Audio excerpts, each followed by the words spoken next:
Ya, oke Pak Udini, saya untuk langsung ke bab 3 ya. Saya tadi udah share ke grup. Nah, itu yang sering saya bahas. Alhamdulillah nih ada saatnya saya menjelaskan, dan tadi saya izin ke bawah, saya ambil bukunya nih. Nah, ini yang saya bilang sudah dimansuhkan tadi ya. Nah, ini kelihatan saya ya. Kawan-kawan semuanya, sekarang belajar. Kelihatan, Ini kelihatan. ini bukunya, buku kelihatan ya, prosedur penelitian ya, yang dikutip tadi di grup juga ada. Ini apa namanya? Tadi juga saya scan tahun 2006 persis yang dipakai Pak Ustadz Udini. Nah, sekarang saya buka di halaman 134. Ya, saya baca ya yang diungkap. Jadi begini nih saya baca. Untuk sekedar ancer-ancer, maka apabila subjek kurang dari 100, lebih baik diambil semua sehingga penelitiannya merupakan penelitian populasi. Tetapi jika jumlah subjeknya lebih besar, dapat diambil antara 10 sampai 15% atau 25 sampai 25% dan lebih, tergantung setidak-tidaknya dan seterusnya. Ingat, ini pernyataan Ari Kunto ya, ini endingnya sampai halaman 135-nya yang saya stabilo itu ya. Nah, di grup kan semuanya nyimak ya. Nah, di halaman 135 itu di terakhir menyampaikan begini. Penentuan besarnya sampel dengan persentase seperti yang dahulu banyak digunakan tampaknya kini sudah harus ditinggalkan agar diperoleh hasil penelitian yang lebih baik. Diperlukan sampel yang baik pula, yaitu betul-betul mencerminkan populasi. Supaya diperoleh sampel lebih akurat, diperlukan rumus-rumus penentuan besarnya sampel, antara lain disebutkan di bawah ini. Nah, gitu. Jadi karena yang dikutip halaman 134 itu dimansuhkan di halaman 135, dan itu sudah populer bagi para peneliti bahwa menentukan sampel dengan persentase itu harus ditinggalkan. Jadi sebelum, kalau di terbitan 2005 pernyataan ini tidak ada. Nah, saya jadi agak curiga nih ketika Bu Suharsini mau menyebutkan ini, dia kutip dulu nih pernyataan secara ancar-ancar dan seterusnya gitu ya. Gitu. Dan memang karena saya konsen kaitan dengan statistik, dan itu sering jadi bahan diskusi bagi kawan-kawan, karena bahaya sekali. Ini termasuk bagian ilmu yang menyesatkan ketika mau meneliti kuantitatif yang digeneralisasi menggunakan persentase. Persentase dalam kuantitatif itu adalah generalisasi hasil dari data, bukan menentukan sampelnya, gitu ya. Nah, saya dengar-dengar ya di antara para ilmuwan gitu ya, itu juga sering diskusi, ternyata dulu hanya Suharsini Arikunto yang menentukan populasi dengan persen itu, dan ternyata tahun 2006 itu dia sendiri di bukunya itu menyatakan harus ditinggalkan. Gitu ya, itu 2006 ya, berapa tahun yang lalu apa namanya pernyataan itu. Nah, itulah makanya bagi kawan-kawan saya sering menyarankan ketika mengambil referensi itu yang buku-buku baru, karena kadang-kadang pada saat itu betul benar, tapi begitu sudah terjadi perkembangan ilmu pengetahuan itu menjadi salah. Itu ya, yang itu udah sering saya sampaikan. Terima kasih ini diungkapkan dan saya bisa menyampaikan teksnya ya. Di grup saya kopikan covernya, kemudian tahun terbitnya dan halaman yang bersangkutan, nanti bisa sendiri gitu ya. Jadi dengan demikian Pak Udini, untuk menentukan sampelnya tidak boleh menggunakan persentase. Nah, itu pun di atas tadi kalau nggak salah jumlah siswanya kan 350. ini kelihatan ya. Nih, ini jadi 250. Ini juga nanti supaya lebih teliti gitu ya. Ya, kalau nggak salah di presentasi tadi 350 ya. Tuh, itu yang paling penting. Dengan demikian kalau sampelnya beda, sampelnya berubah, nanti hasilnya pasti berubah. Itu Pak Udini ya. Nah, kemudian saya sekaligus memberi masukan kepada Pak Erus, nanti model membuat proposalnya seperti ini. Jadi proposal Pak Udini ini sudah bagus, walaupun ada beberapa yang perlu diperbaiki. Ini saya buka yang terbaru dikirim ya, mungkin yang tadi Pak Dokter tadi, yang sebelumnya itu. Nah, saya kira judulnya sudah bagus. Saya kira saya tidak akan mempermasalahkan judulnya. Pengaruh perhatian orang tua dan motivasi belajar terhadap prestasi belajar pendidikan agama Islam di SMA Negeri Jagabaya. Judul SMA nanti jangan disingkat, gitu ya. Kemudian ketika mau menyingkat, tadi kalau nggak salah udah ya, misalnya di sini ada SMA, tulis dulu sekolah menengah atas dalam kurung SMA. Nah, setelah ada singkatan itu, berikutnya boleh disebut SMA. Termasuk juga SAW, tulis dulu Shallallahu Alaihi Wasallam dalam kurung SAW, berikutnya boleh pakai SAW. Dan seterusnya ya, kode etik menyingkatnya seperti itu. Nah, karena judul itu kan belum ada pernyataan, jadi nggak boleh disingkat. Nah, berarti nanti latar belakang ini bicara variabel Y, yaitu bicara tentang hasil belajar, gitu ya.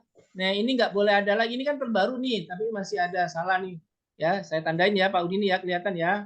Jadi jangan ada nomor footnote, jadi masih tertinggal itu. Ini kan kelihatan yang tadinya footnote diubah jadi innote, tapi masih tertinggal nomornya gitu ya. Jadi jangan sampai ini kan bukunya juga masih termasuk buku lama. Coba cari yang terbaru. Biasanya yang bagus itu 10 tahun terakhir. Berarti kalau sekarang 2023 berarti 2013 gitu ya. Itu kemudian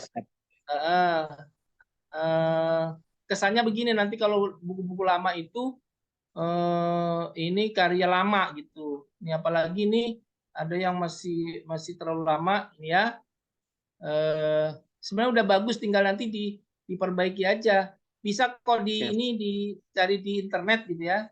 Dicari di internet itu teori di tahun terbaru kan sama-sama referensi ya, seperti ini nih, nanti dirubah saja referensinya. Tapi pada dasarnya sudah bagus.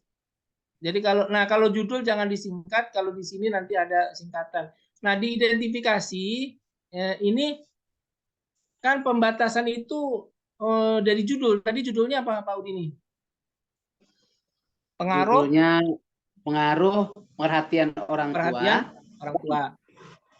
Nah, perhatian orang tua itu kan variabel X-nya ya, mestinya ada di antara ini. Nih, ini harus ada. Kan kalau motivasi ada nih. Bahkan sebenarnya minat sama motivasi itu sama atau tidak? Kalau sama ya salah satu aja. Gitu. Jadi yang agak fatal, judul variabel X-nya belum ada di identifikasi. Jadi harus ditambahkan. Berarti hasil belajar itu dipengaruhi oleh perhatian orang tua, gitu kan? Makanya dalam pembatasan masalah, itu sekarang Pak Eros ya nanti seperti ini ya membuatnya. Jadi dalam pembatasan masalah maka ada variabel X-nya adalah perhatian orang tua. Ini variabel X-nya. Jadi pengaruh ini kan kata kerjanya. Ini dibuang aja. Ya. Bukan variabel nih. Jadi variabelnya itu perhatian orang tua dengan motivasi belajar. Gitu. Ya. Jadi judulnya pengaruh karena mau mengukur pengaruh. Tadi udah banyak yang ini oleh Pak Dr. Misno. Saya tinggal melanjutkan aja. Kalau yang ini tadi saya suruh lewat, nanti kan oleh pembimbing ya, jangan ada yang begini nih, jangan ada yang nomor-nomor ini sudah hilang nanti ya. Iya itu siap. Ini kan nggak dikenal gitu ya. Saya tandain ini. Kemarin udah kasih tahu sama Pak Dokter sudah hilangin, masih ada ya. Mohon maaf. Ya, terus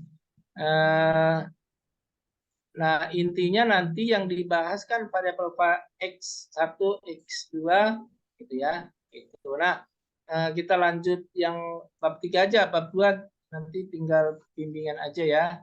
Nah, bab 3-nya tadi saya lanjut di metodenya tadi sudah benar, populasinya. Nah, populasi ini harus konsisten. Tadi ada disebutkan guru, ada juga disebutkan orang tua. Menurut saya masukan aja Pak Udi ini agak sulit nanti kalau mau meneliti kepada orang tua, ya. Mengukur perhatian orang tua itu dari siswa juga bisa, ya. Jadi tidak mesti nanya ke orang tua. Nah, saya sarankan karena ini kuantitatif, populasinya siswa saja, ya. Jadi objek penelitiannya siswa, jangan guru, jangan orang tua, atau jangan kedua-duanya gitu ya. Nanti agak sulit gitu. Jadi bagaimana persepsi siswa terhadap gurunya dan terhadap orang tuanya. Karena yang diuji adalah siswa. Hanya bagaimana nanti membuat instrumennya. Jadi membuat seperti perhatian orang tua itu kan bisa ditanya ke siswa. Misalnya ditanya siswanya kalau berangkat suka ditanyain orang tua enggak kemana, enggak, berarti kalau dijawabnya enggak kan berarti orang tuanya enggak peduli gitu ya. Kalau misalnya kamu pergi main suka dibatasi enggak, oh saya mah dibatasi ketat, oh berarti orang tuanya perhatian gitu. Jadi yang ditanyakan siswa saja gitu ya. Jadi nanti apalagi berarti di populasi penelitian adalah orang siswa gitu, peserta didik ya. siswa, apalagi sekolahan kan sekian jumlah gitu. Jadi nanti yang konsisten dari awal bahwa objek penelitiannya adalah siswa di SMA negeri Pak, bukan negeri. Yang benar itu negeri, ya. Negeri. SMA negeri. Tapi menyebutnya cepat kan negeri. Nah, nanti ada Pak Dr. Misno, saya minta Pak Dr. Kadio nanti bisa memberi masukan juga ya Pak Dr. Kadio. Nah, maksud saya tadi sudah saya hubungi untuk menguji, kebetulan ngajar dulu. Nah ini boleh nanti memberi masukan baik dari Pak Eros maupun Pak Udini nanti. Jadi yang paling prinsip itu aja Pak Udini. Pertama tadi kalau yang lain-lain teknis ya, tapi menurut saya yang fatal itu satu, diidentifikasi masalah belum ada perhatian orang tua. Kemudian yang kedua, populasinya siswa saja, siswa jumlahnya harus tepat. Kalau 350, kalau 250, kemudian dihitung. Kalau kebanyakan ya berarti saja misalnya kelas 9 gitu, kelas 12 misalnya begitu ya. Tadi kan ada disebut di kelas 11, supaya itu mungkin mau membatasi karena populasinya kebanyakan misalnya gitu. Tapi saya kira untuk tingkatan tesis nggak apa-apa Pak, banyak gitu ya. Karena ngitungnya juga gampang pakai SPSS gitu. Jadi kalau siswanya 350 dihitung itu paling berapa gitu ya. Nanti hanya tebel aja nanti hasilnya gitu ya. Jadi populasinya adalah siswa dan sampelnya dihitung pakai rumus Slowin juga gampang gitu, atau pakai tabel boleh, pakai tabel di buku Sugiono itu ada tabelnya. Tabel itu kan seperti ngitung log gitu loh, sebenarnya sudah dihitungkan oleh mesin tapi kemudian ditabelkan gitu. Jadi kalau populasinya 1000 maka sampelnya berapa. Nah itu malah ilmiah karena tabel sendiri ada sebenarnya udah hasil hitungan gitu. Tapi kalau di persentase, nah sekali lagi nih, setahu saya persentase itu dulu memang alirannya Bu Suharsini Arifunto, yang lain pernah mengikuti itu. Nah, dengar-dengar para ahli, kalau saya dengar dari guru saya juga sebenarnya banyak dikritik. Nah, kemudian di tahun 2006 ini kan beliau menulis sendiri yang saya baca tadi ya, bahwa nih sekali lagi penentuan besarnya sampel dengan persentase yang dulu banyak digunakan tampaknya kini sudah harus ditinggalkan. Ditinggalan itu nggak boleh gitu maksudnya. Itu lengkapnya gitu ya. Jadi nanti dihitung pakai rumus. Kalau menurut saya rumusnya apapun boleh. Karena perbedaannya nggak banyak kalau rumus itu. Yang paling populer itu biasanya rumus Robin gitu ya. Kemudian yang penting lagi nanti menentukan kisi-kisinya ini, nah indikator ini ini harus berangkat dari teori, definisi operasional dari kesimpulan peneliti. Jadi nanti begitu membahas teori di bab 2, setiap teori kemudian disimpulkan, didefinisikan oleh peneliti atau penulis. Nah, definisinya itu diuraikan dalam indikator di sini nih. Sehingga angket itu, nih angket sini nanti jangan ditulis angket saja. Jadi angketnya di sini mau di misalnya indikator nomor 1 mau dibuat angket nomor berapa, indikator nomor 2 nomor berapa, biasanya gitu. Indikator nomor 1 dibikin nomor angketnya nomor 1 nomor 2 gitu. Terus indikator yang kedua nomor 3 4 gitu. Nah, itu sudah dirancang sehingga nanti pembimbing atau penguji akan ngecek angket yang dibuat betul nggak sesuai dengan indikator yang dibuat di kisi-kisi ini, dan indikator ini benar nggak sesuai dengan definisi. Karena data itu akan sangat tergantung dari angket. Kalau angketnya salah, otomatis datanya jadi salah. Saya kira itu Pak Dr. Misno. Mohon maaf kurang begitu ini ya suara saya ya. Oke, baik, terima Tapi kasih itu Pak yang Dr. terpenting Sutarto. itu. Ya, Luar biasa. baik.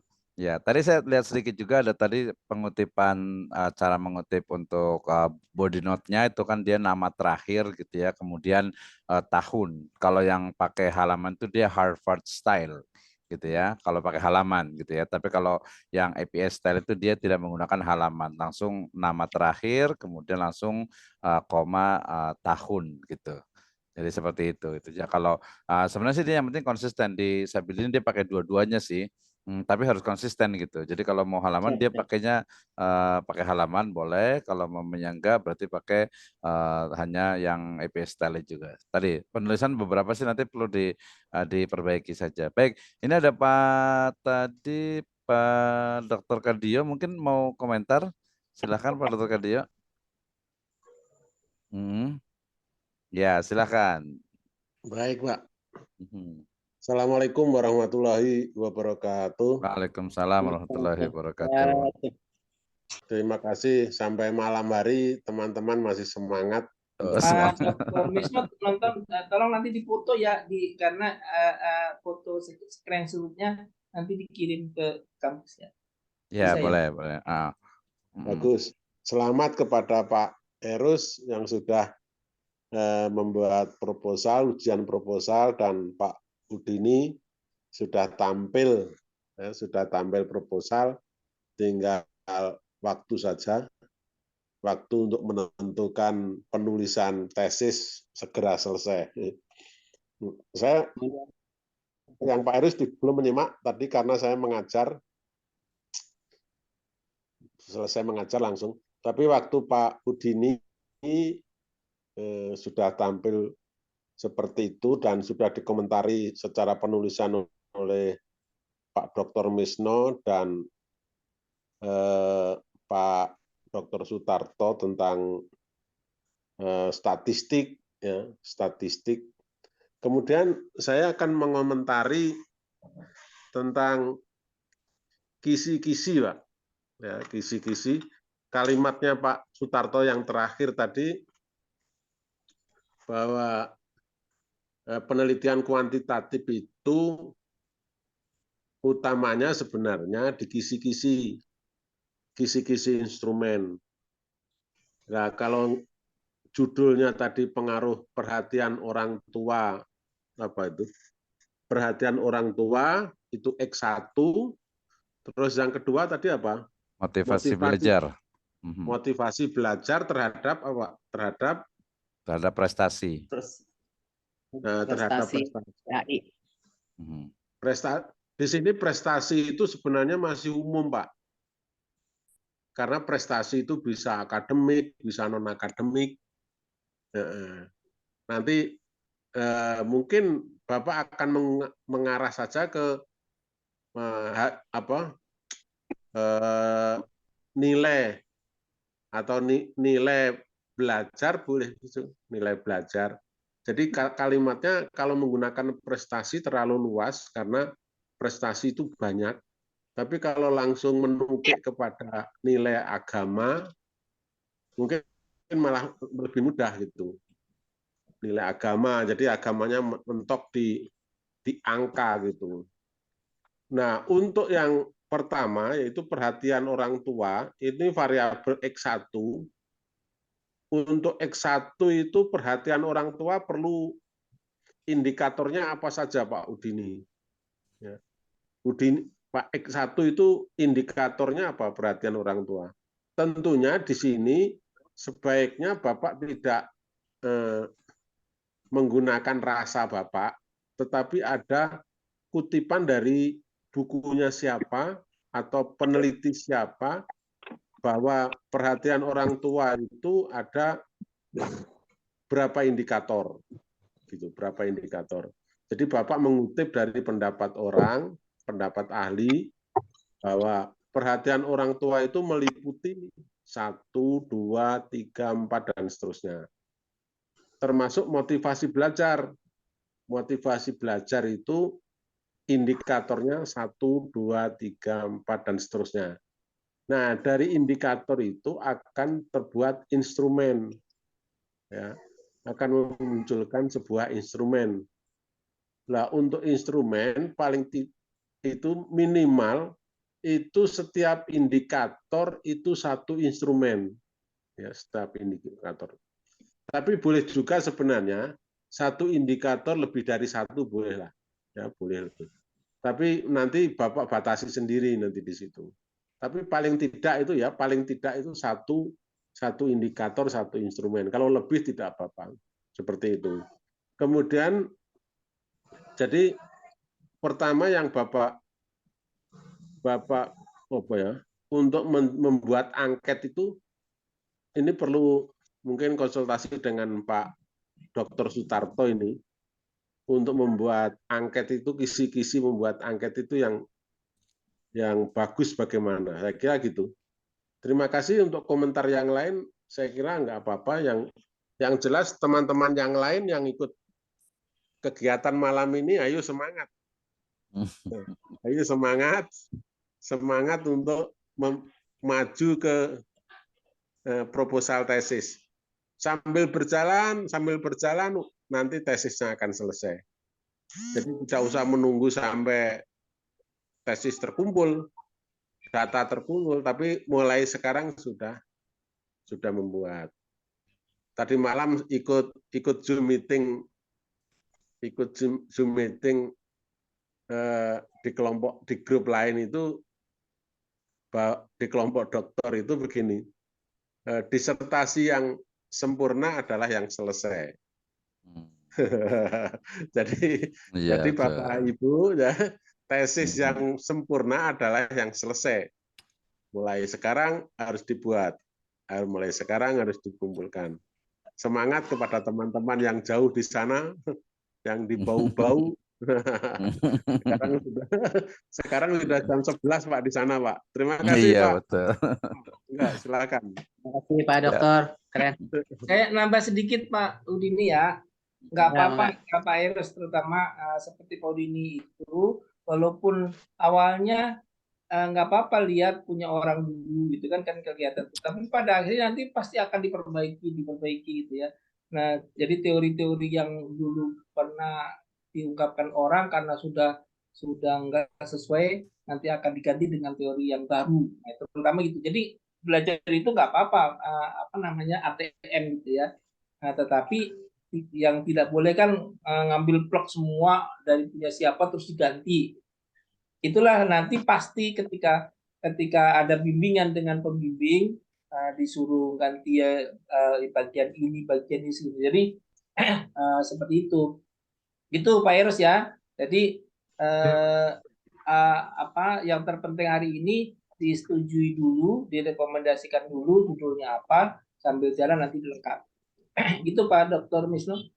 Oke, baik. Terima kasih Pak Dr. Kadio dan juga Pak Dr. Sutarto. Tadi ya Pak Udini tenang saja gitu ya. Jadi tadi cuma buat ini aja. Artinya kalau saya mengajarkan ke mahasiswa juga sama. Artinya satu tesis kemudian dikumpulkan jadi satu, kemudian nanti di paraphrase, di modifikasi. Gitu. Yang paling penting ini Pak Udin dengan Pak Erus juga, yang penting dari mulai analisis datanya itu paham.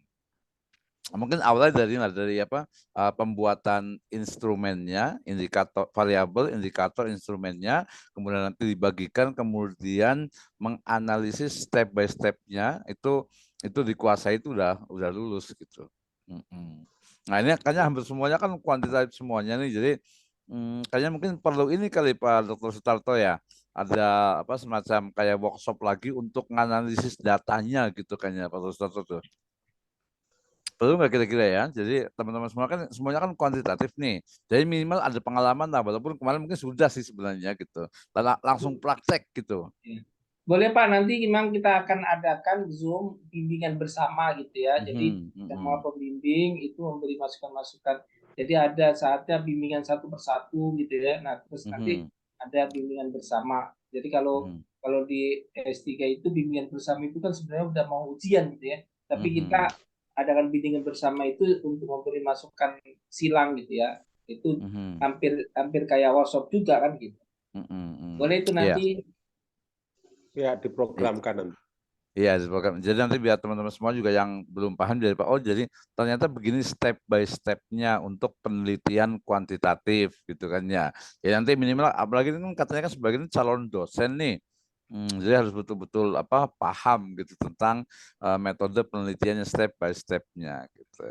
Oke, sebelum ditutup Pak Udini atau Pak Erus mungkin ada pertanyaan kepada dosen-dosen pembimbing, silakan. Ya tadi dari Pak Dr. Misno ada di yang buku tadi, ada mau fotokopi, ada di ya, rumah. boleh, saya di Ciapus ada. Itu, Pak Misno? Besok boleh. Besok saya nggak bisa full sampai malam, ada acara. Oh gitu, ya udah Senin juga insya Allah boleh. Senin ya Pak Dokter ya. Nanti saya hubungi Pak Dokter insya Allah. Iya insya Allah boleh. Insya Allah. Siap. Dokter ya. Satu lagi untuk penulisan nama, tahun, nggak usah pakai halaman, nggak apa-apa ya, kita asal semua sama, nggak ada gitu ya. Iya betul, jadi ada dua. Kalau dari itu Pak, dari mana Sabili harus pakai halaman Pak. Oh pakai halaman. Nah, benar yang tadi gitu ya. Kalau nama, tahun, halaman. Kalau di tahun ini sih ada dua sih memang. Jadi yang kalau Harvard itu dia pakai halaman, nanti fotokopi itu. Terus kalau yang APA itu dia nggak pakai halaman. Tapi kalau yang itu Harvard nggak apa-apa. Pakai halaman sebenarnya kalau lebih detail sih pakai halaman memang. Itu panduannya tebal, berapa halaman Pak itu? Ini dikit, cuma 78. Oh iya. Sebaiknya calon master harus fotokopi itu karena panduannya itu. Mantap. Panduannya. Tapi iya nggak apa-apa pakai halaman. Pakai halaman juga lebih ini sebenarnya, kalau menurut saya lebih detail kayak footnote gitu. Jadi lebih lengkap gitu di halaman berapa gitu. Siap. Cuman itu aja Baik. sih biar ini. Iyalah, nanti pelan-pelan kan ada dosen pembimbing ya, tenang aja. Baik, terima kasih jazakallah khairan untuk Pak Dr. Sutarto dan juga Pak Dr. Kardio, ke Pak Erus dan juga Pak Udini, Pak Arisman, terima kasih jauh-jauh di jam 11 malam di bau-bau ya. Pak Museti juga, Pak Mustafa nih, Pak Nurhuda, Pak Zakaria, Pak Laode Kaharudin dan juga Pak Joko Abu Nukman. Baik, jazakallah khairan alaikum. Kita tutup dengan hebat nih ibu tuh, keren. Mohon izin. Ya. Pak Nurhuda ada pertanyaan? Ya. Baik, terima kasih. Mohon izin mau bertanya dokter. Ada hal yang mungkin kemarin kelewat atau saya lupa terkait dengan catatan referensi. Berarti sudah tidak ada footnote lagi ya, melainkan langsung ditulis di situ, dicantumkan nama penulis, tahun dan halamannya. Ya betul. Atau mas. Biar sama ya, semua merata sama ya. Iya. Sama betul. sebagaimana tadi yang di Pak ini ya. Iya. Iya betul. Jadi merujuk di sini untuk penulisannya itu dia memang mengikuti body note, kemudian di sini ada dua versi tadi. Terus nanti khusus penulisan daftar pustaka juga dia disebutkan juga tuh untuk penulisannya. Nah ini di sini nih di halaman yang ke-34. Di sini tuh ada apa ya? Ada ada sistem Harvard yang pakai halaman, terus yang di bawahnya itu yang menggunakan APA. Jadi McLeod 2004 gitu itu ada halaman gitu. Nggak apa-apa sih kalau kita pakai halaman semua juga, kayaknya kalau saya lebih setuju, lebih bagus. Itu Pak Nurdaya. Terima kasih, Dok. Oke, Pak Risman mau bertanya dari bau-bau? Sementara belum Pak Dokter, tapi memang sebenarnya di apa yang presentasi ini dua-duanya tentang metode penelitian kuantitatif, maunya ada juga keterwakilan kualitatif supaya kita tahu juga tata caranya dan prosedurnya Pak Dokter. Ya, boleh saja. Nanti kan ada juga 1-2 yang kualitatif. Gitu. Cuman kalau pendidikan itu sekarang juga di ekonomi kita juga ini kan kuantitatif semua rata-rata. Tapi ilmu itu dua-duanya. Ya baik itu kuantitatif ataupun kualitatif tergantung objeknya. Mau meneliti apa nih. Tadi misalnya kalau Pak Erus fokus ke integrasi, ya mungkin pakai grounded theory, itu kualitatif tuh. Jadi untuk melihat bagaimana sistem integrasi kurikulum gitu, itu dia kualitatif gitu. Terus kalau S3 juga nanti udah campur tuh, udah mix method tuh. Jadi bukan hanya kuantitatif saja tapi juga kualitatif. Ada yang menyebut dengan kuantilatif gitu. Jadi mix method. Itu ya. Jadi ya nanti mungkin kayaknya sih boleh juga pada satu ya kalau yang ada kualitatif, tapi memang kualitatif kan harus bagus analisisnya, termasuk juga kesahihan datanya gitu. Silakan, kita tidak membatasi, kalau dosen biasa tidak membatasi sih. Jadi mahasiswa itu mau meneliti apa, silahkan, kemampuannya seperti apa, ini seperti apa gitu. Kalau memang dia suka di kualitatif, grounded theory sekarang apalagi pakai analisis in vivo gitu ya, pakai Atlas TI gitu, itu lebih keren lagi, lebih bagus lagi. Jadi kalau tadi Pak Dr. Kelio, tesis yang bagus adalah tesis yang selesai, betul sekali, disertasi juga sama gitu ya. Nanti kalau mau naik kelas level, tesis yang bagus adalah tesis yang diterbitkan. Itu level berikutnya gitu. Yang dipublikasikan. Ya baik, masih banyak, udah terlalu malam ini. Soalnya kita mudah-mudahan kita berjumpa lagi di ujian proposal tesis yang lainnya. Siap-siap ini yang belum gitu ya. Kemudian untuk juga ujian tesisnya. Tadi slide-nya bisa menggunakan Prezi, bisa menggunakan sekarang itu ada quilt.com, itu buat bikin presentasi itu dia akan menarik. Jadi jangan copy paste dari Word gitu ya. Oke, baik, kita tutup dengan hamdalah dan doa kafaratul majelis. Alhamdulillahirrahmanirrahim. Wassalamualaikum warahmatullahi wabarakatuh.